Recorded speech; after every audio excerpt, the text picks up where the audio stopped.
marriage versus mortgage, kailangan nyo din i-consider kasi kung saan nyo gusto mag-settle down. Hi guys! So for today's video, we will be talking about ano nga ba dapat ang unahin?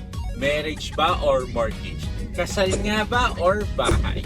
We have 3 factors to consider when choosing between marriage or mortgage. Mortgage. So for us, first thing to consider is your joint financial planning. So, on track ba kayo sa financial goals nyo? Parang meron na ba kayong budget for the wedding?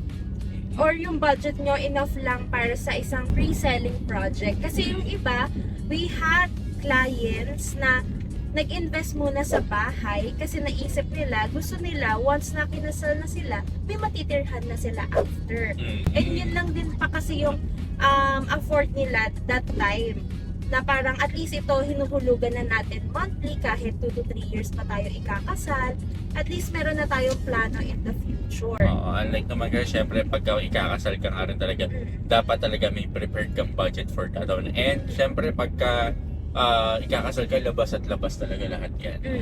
And hindi lang siya yung montian na na labasan as in isang bagsakan na labasan yan. Depende na lang kung may installment plans yung mga suppliers na makukuha nyo. So, sa bagay, uso na rin naman ngayon yun yung mga installment dahil nga ang pagpaplano rin ng wedding, it takes a year lang din talaga So, yun, kasi like us, kami, nung time na yun na nag-invest kami sa property, naisip namin na ang priority namin financially talaga is makapag-invest, makapagsimula muna sa investment.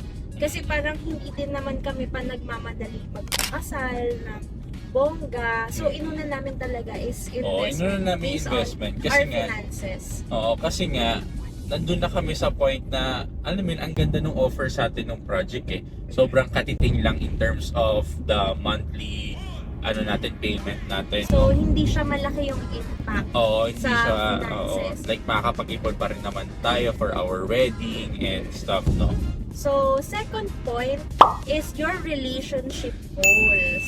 So, in your relationship ba, nasa na din ba kayo sa goal nyo as couple? So, nandun na ba kayo sa time na parang gusto nyo na talaga magpakasal, you want to have kids, you want to have a family na, or nandun na ba, or nandun pa rin kayo, so gusto nyo pa rin mag-enjoy as couple, na kayo muna bago kayo mag-family. Nasa na ba kayo banda doon? So, ayun, like us, kami, mas naisip kasi namin na hindi pa kami pang family. Gusto like namin parang ikasal. Gusto namin ikasal syempre, pero andun pa kami sa point na ini-enjoy pa lang din namin yung isa't isa. Na hindi namin pa nilo-look forward na magka-family in the next. Kasi kahit nga ngayon, di ba? Parang plan pa natin is 3 years. 3 years after pa. So, yun, parang yun yung isa sa mga kinonsider namin sa relationship namin. Nasaan na ba kami? Nandun pa kami sa ini-enjoy pa namin yung kami lang muna. So, when you have kids na din kasi, iba na din yung priority nyo. Gusto nyo na nakapwesto na kayo sa malapit sa mga school. Usually mga suburban na. Suburban talaga. Kung saan sila papalakihin. Or saan kayo lilipat after the wedding. So, yun yung mga things to consider. Then, lastly is yung location or yung market information. So, sa location, marriage versus mortgage, kailangan nyo din i-consider kasi kung saan nyo gustong mag-settle down. So, kung hindi pa kayo firm sa location na gusto nyo mag-settle down, like kami, before nung kumuha kami ng property, hindi pa kami confirmed tuloy. Hindi pa kami sure sa kung saan namin gusto talaga mag-settle down kasi we still have plans na mag-migrate, may plan pa kami na dito.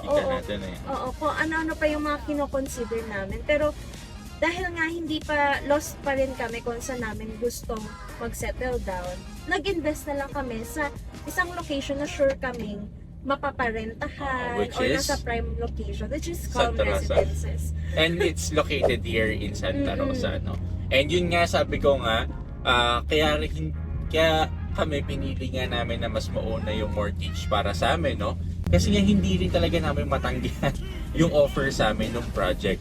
Isipin nyo na lang, it's a very stretchable down payment na para sa amin naman kasi is pag inuna pa namin yung kasal, Baka by hindi the na time kami- na by the time na after namin ikasal, baka hindi na namin makuha yung ganun ulit na payment terms And from the price. project. Oo, and the price also. Ngayon, considering na sold out na si Calm, parang wala pang 1 year since na nag-invest kami. Sold out na diba? siya. Tapos bukod sa may mga few units na nagre-reopen lang, iba na yung payment terms, iba na yung price, at limited na lang din yung choices na pwede namin pagpilian sa gusto namin unit. And we were able to get a unit na lucky number for Oo. us. Tsaka, syempre, number one talaga dun is nasa prime location kasi si Oo. Calm eh.